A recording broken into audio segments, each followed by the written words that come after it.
the buffet. Off to buffet.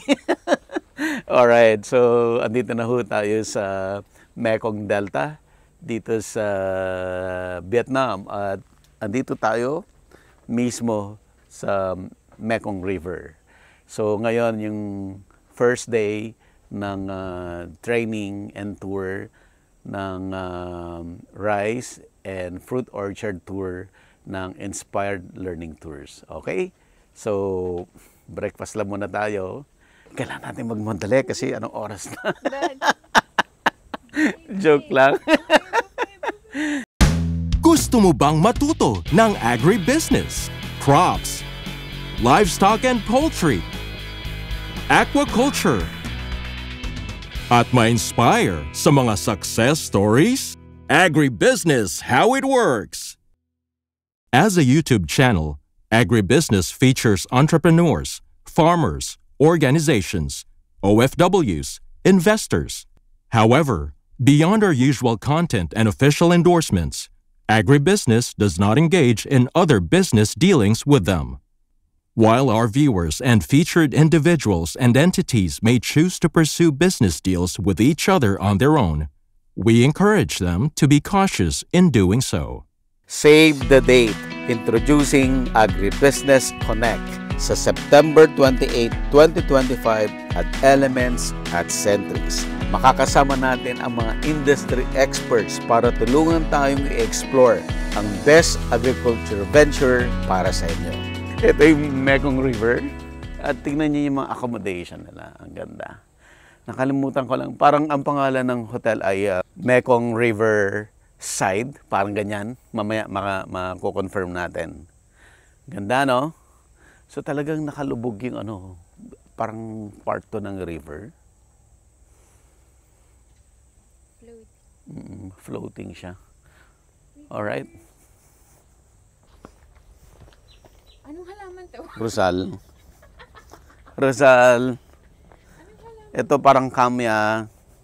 Sampagita.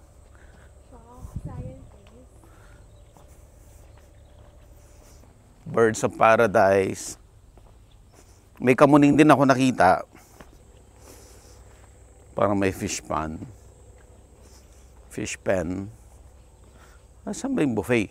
Yung bangka. Pero fruits ang laman. Ang galing, oh. Ito yung traditional na pangisda, oh.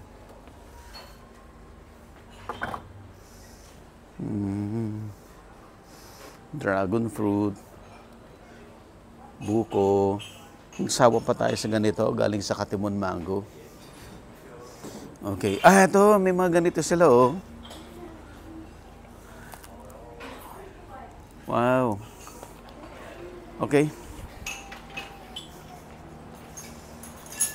Appointed to be the National Coordinator of the Department of Agriculture Rice Program from 2001 to 2010.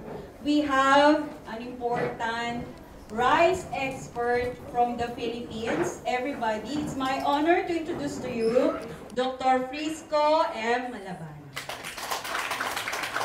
I was surprised that my audience are all Filipinos. I thought I will be lecturing to other nationalities, but I'm very happy to see all of you and hoping to contribute a little in rice production in your own farm in the Philippines. Simple lunch tayo from Miss Beth ng Inspired Learning Tours. Dito lang muna tayo sa ating room, sa ating cottage. At magpapahinga lang ho tayo. Bawi sa next activity. Comment nga naman. Ang dami, ganun. Kanina, doon sa other side, nakikita natin yung Mekong River. Dito naman sa other side, I think medyo swamp area to kasi meron pang mga lotus. Yan, oh. Pero may mga papaya, tapos may mga kangkong. So, swamp, medyo swampy yung area. In fact, yung resort natin ay naka-elevate.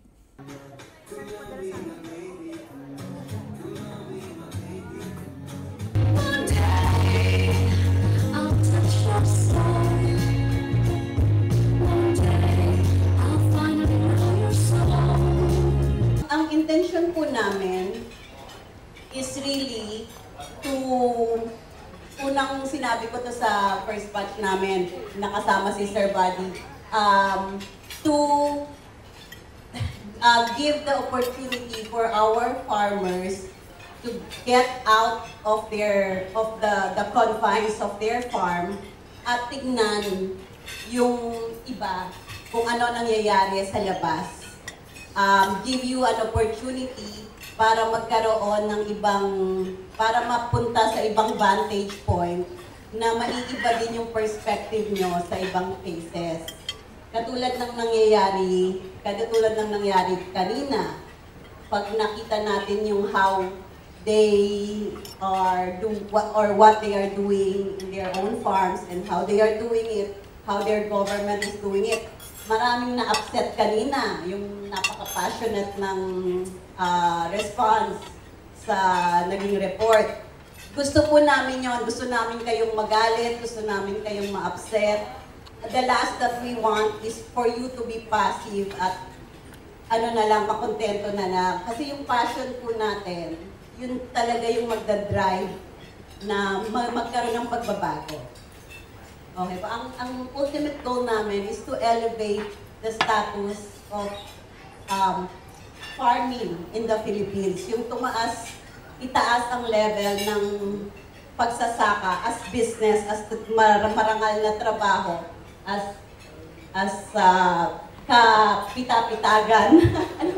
kapita-pitagan na trabaho. Ewan ko ba kung bakit napadpad din ako sa agriculture kasi I'm a retired nurse. I was also, dalawang profession ko, medical technologies. In the States, they call it clinical laboratory scientist. My passion for agriculture started when Buddy blogged his farm. That's why his program is my breakfast in the US. I prepare my breakfast, eat there, and switch on Buddy. And I have a Down syndrome nephew. Whenever I see his Buddy on the TV, he calls me, "Mommy, there's your boyfriend." So I asked Buddy to have a little picture so I should show him. I can show him that I saw Buddy already. Yeah, that started my passion in agriculture because of Buddy's vlogging his farm in Tanay. And then up to now, I still watch his program. And sometimes I go back and check whatever I miss or something. But mostly, his programs I watch every day. Thank you very much. Hey! Sino po ba dito ang team pampatulog ang agribusiness? Mare-mare tayo. Naka-headphones pa yan, ha? Next, we have Sir Gilbert Manela. Magandang gabi po. Sir, tayo, sir. Sir, tayo, sir. Yes, sir. Si Sir Buddy lang kausap. Kung lang kausapin. Magandang gabi po sa inyong lahat. Unang-una po, nagpapasalamat ako sa Diyos at nakarating ako dito. Bakit po? Kasi binayopsi po ako nung last week. Sabi ko nga sa asawa ko, tsaka doon sa doktor, baka pwede naman ipagpaliban mo muna. Bigyan mo naman ako ng kaligayahan bago mo ako ipabiopsy. Pero ayaw nilang pumayag ng doktor at saka siya. Kasi yung asawa ko po, doktor din. Sabi niya, ayoko, gusto ko bago ko umalis, alam ko na kung anong mangyayari, kung anong gagawin, para pagbalik mo, kami naman ang pagbibigyan mo. Natakot ako tuloy. Kaya sabi ko, Lord, talaga bang sasadyain mong hindi ako makasama? Pero hindi ako papayag na hindi ako makasama, sabi ko gano'n. Pero kasi may lumalabas pa dugo-dugo, kaya sabi ko, Lord, parang ayaw mo talaga. Pero sabi niya nga, gusto kong ibigay yung kaligayahan mo. Kasi ito talaga yung hilig ko agriculture. Meron po akong maliit na farm sa Liliw, Laguna. Pero ang hanap buhay ko po is security agency. Yun po. Kaya po ako ay nagpapasama sa ILT na nakasama po ako dito. Lalo kay Doc, napakadami ko pong natutunan, Doc. At unang-una po lahat kay Buddy kasi doon ko po nakita sa kanyang mga palabas kung paano ko po nakita at doon ako tumawag kaagad kay na kay Kelly na in-advance ko kaagad yung bayad. Sabi ko sa office, bayaran nyo kaagad dyan ha, ayaw kong mahuwa hindi makapunta ron. Yun po, kaya sabi ko nga, Sir Buddy, maraming salamat. At nakarating po ako dito. Sana po, pag uwi ko, wala na po itong sakit ko. Kaya sabi ko, Lord, ikaw lang naman lahat eh. Ikaw ang nagbigay ng buhay ko, ikaw din ang kukuha ng buhay ko. Kaya bahala ka na kung ano talagang gusto mo para sa akin. Kaya sabi ko nga, doon sa dami ng tao ko, marami nagpe-pray na mawala talaga, na maraming umaasa pa rin sa akin. Kaya maraming salamat po. Napakaganda po ng nangyari. Napakasarap ng lahat ng prutas. Kahit bawal, tinira ko ng tinira. Asa yung mga katabi ko? Yung mga katabi ko. Sabi ko, uy, sorry ha. Ang dami ko na atang kinain. Sabi ko gano'n. Kaya wala po akong sawang magpapasalamat sa ILT sa pagsama ko dito na nabusog po ako sa aral, nabusog po ako sa kinain, na wala kasing sarap ang lahat ng pinakain niyo. Kaya magandang gabi po sa inyo at maraming salamat po. Out of the blue, sino ba tong mga tong nag-o-offer ng tour? Ang first tour namin ay sa Thailand. Nasa Thailand din. Nagtatanong sa amin, baka scammer kami. Pero dahil sumama si Sir Buddy, after that, legit na kami. So, we will be forever grateful, Sir Buddy. And it's time to listen to you. Hindi na po. Ay, good evening po. Wala ako. Ako yung 5 times na sumama sa Inspired Learning Tours. 3 Thailand, 2 Vietnam. Yun. Ay, hindi ko lang talagang masamaan lahat. Kung po pwede lang sana. Matagal na po akong nagbo-vlog sa agriculture. Magta 13 years na yung vlog. Pero sobrang nagseryoso at ginawa ko ng hanap buhay yung vlogging since pandemic. Dati, pag may extra time lang ako, extra time ko dun sa business, then magbo-vlog lang ako pang break ng monotony until nung pandemic dahil casualty yung main business. Corporate videos kasi gumagawa pa ako ng videos ng mga brand. Lahat sila nag-cancel. So casualty. So sabi ko, sige na nga, suhin na lang yung vlogging. Yan pa yung nangyari. Kaya lumaki yung subscription.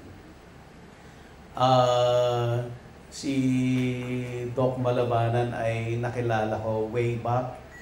21 years old ako. Ganun na kami.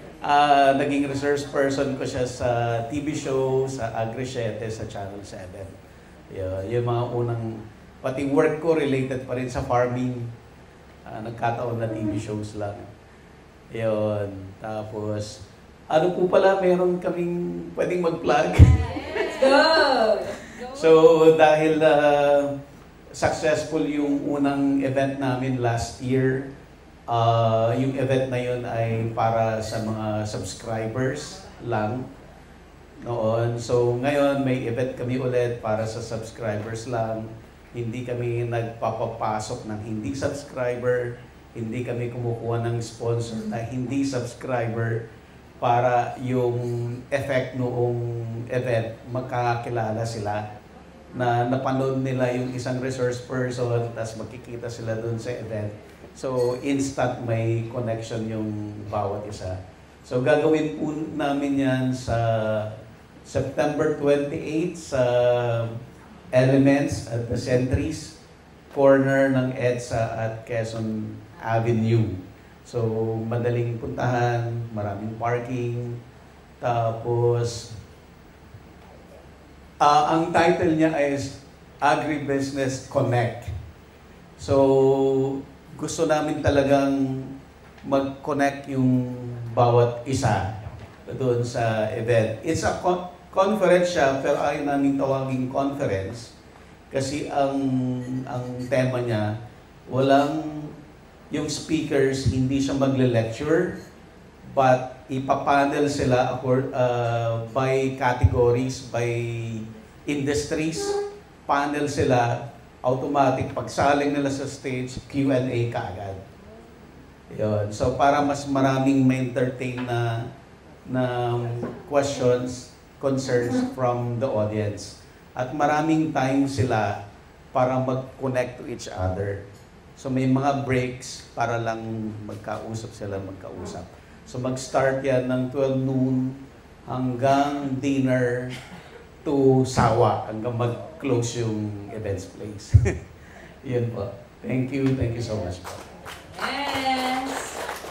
Attend po kayo ha, kasi yun pong mga alumni, nagkikita-kita kami dun na parang reunion. So, yung nakakadalawa, 3 tables po kami dun. Masaya. Kikita tayo. And you're going to meet also the alumni from the other batches. Na malaking network na po yung ILT alumni dahil nakaka-9. So, paalis na po tayo dito sa ating first location. Sasakay tayo ulit ng bangka. At ita-travel natin ulit yung Mekong River. Bakit nakatagilid yung bangka?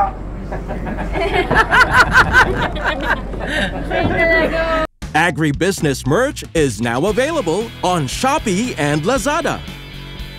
Agribusiness, how it works. Instruct, inspire, succeed.